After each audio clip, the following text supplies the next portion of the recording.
నమస్కారం. నేను మీ hospital Santosh Kumar, JBM, జేబీఆర్ఎస్, జేకేఎస్ఆర్, జయహో doctor Balakrishna. నిన్న చెన్నూరు శాసనసభ్యులు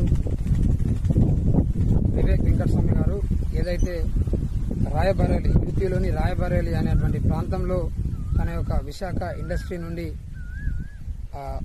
ఏదైతే ఆటం ఛార్జింగ్ స్టేషన్లు కావచ్చు, ఆటం రూఫ్, అదేవిధంగా ఆటం ఈ బైకులు అనేటువంటి ఈ యొక్క కంపెనీని నిన్న రాయబరేలి, యూపీలోని రాయబరేలి ప్రాంతంలో మరి కంపెనీ పెట్టడం జరిగింది. చాలా సంతోషం.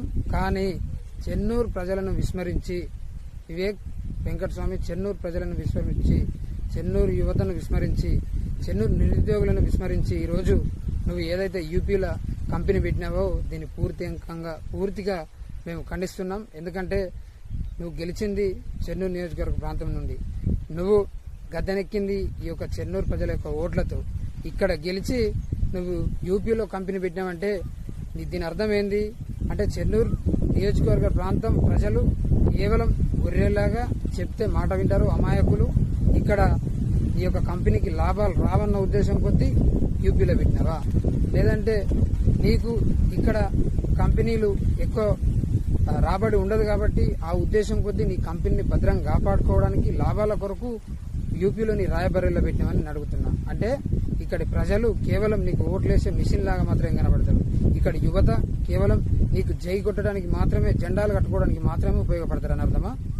ఇక్కడ పెట్టాల్సినటువంటి కంపెనీ సరే నీ లాభాల కొరకు పెట్టినావు, అది ఓకే. కానీ మరి నువ్వు ఇచ్చినటువంటి హామీ ఎటుపాయే? 420 హామీలు నీ ప్రభుత్వం ఇస్తే నువ్వు 40,000 ఉద్యోగాలు ఈ చెన్నూరు నియోజకవర్గ ప్రాంతానికి ఇస్తా అన్నావు. ఇప్పటికి సంవత్సరంన్నర గడిచింది, నీ ఉద్యోగాలు ఎడిపోయినాయి. 40,000 ఉద్యోగాలు నువ్వు ఇస్తా అన్నటువంటి మాట ఇచ్చినటువంటి అగ్రికల్చర్ యూనివర్సిటీ ఎడిపోయింది. నువ్వు ఇస్తా అన్నటువంటి ఇక్కడ చెన్నూరు నియోజకవర్గ ప్రాంతంలో మరి స్కిల్ డెవలప్మెంట్ సెంటర్లు ఎడిపోయినాయి. వివిధ రకాలైనటువంటి ఇండస్ట్రీలు అవన్నీ ఎడిపోయినాయని నేను అడుగుతున్నా. అంటే ఇక్కడ కంపెనీ పెడితే నీ కంపెనీకి లాభం రాదు, కంపెనీ నష్టాల్లో ఉంటుంది అన్న ఉద్దేశం కొద్దీ నీ కంపెనీని భద్రంగా కాపాడుకున్నావు. కానీ ఈ యొక్క ప్రజలను మాత్రం నువ్వు గాలికి వదిలేసినావు. దీంతోనే నీకు అర్థమవుతుంది. లేదంటే నువ్వు అక్కడ పెట్టడానికి గల కారణం ఏంది అంటే, నీ అగ్రనాయకుడు అయినటువంటి రాహుల్ గాంధీ గారు ఆ యొక్క రాయబరేలి అన్నటువంటి పార్లమెంటు నియోజకవర్గంలో మరి ఆయన ఎంపీగా ఉన్నాడు కాబట్టి ఆయనను మరి మీరు మెప్పు పొందడానికి, ఆయన దగ్గర మెప్పు పొందడానికి అక్కడ కంపెనీ పెట్టి ఆయన మనసును గెలుచుకొని తద్వారా నువ్వు తెలంగాణ ప్రాంతంలో మంత్రి పదవిని కొట్టేయడానికే నువ్వు ఇలాంటి మరి కంపెనీలు యూపీలో పెట్టినవన్నది ప్రజలకు అర్థమైంది.